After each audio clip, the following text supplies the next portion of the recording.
அனைவருக்கும் வணக்கம். இன்றைக்கி நம்ம 9th ஸ்டாண்டர்ட் தமிழ் புக்லேருந்து இம்பார்ட்டன்ட் பாயிண்ட்ஸ் பார்க்க போகிறோம். தமிழில் சங்க இலக்கியங்களை தொடர்ந்து நீதி நூல்கள் தோன்றின. அவை 11 கீழ்கணக்கென தொகுத்தாங்க. அவற்றில் ஒன்று தான் சிறுபஞ்சமூலம். 5 சிறிய வேர்கள் என்பது சிறுபஞ்சமூலத்தோட பொருள். அவை கண்டங்கத்திரி, சிறுவழுதுணை, சிறுமல்லி, பெருமல்லி, நெருஞ்சி.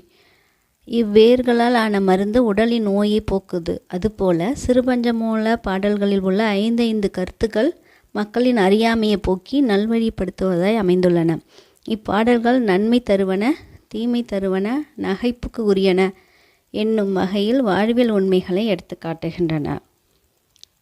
சிறுபஞ்சமூலத்தோட ஆசிரியர் காரியாசான்.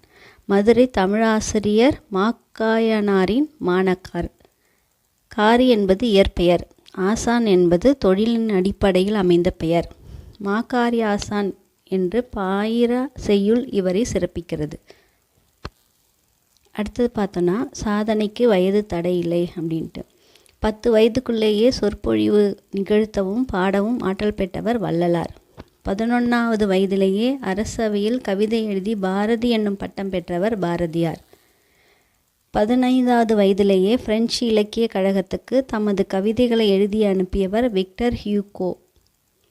16வது வயதிலேயே தனது தந்தையின் போர்ப்படையில் தளபதியானவர் மாவீரன் அலெக்சாண்டர்.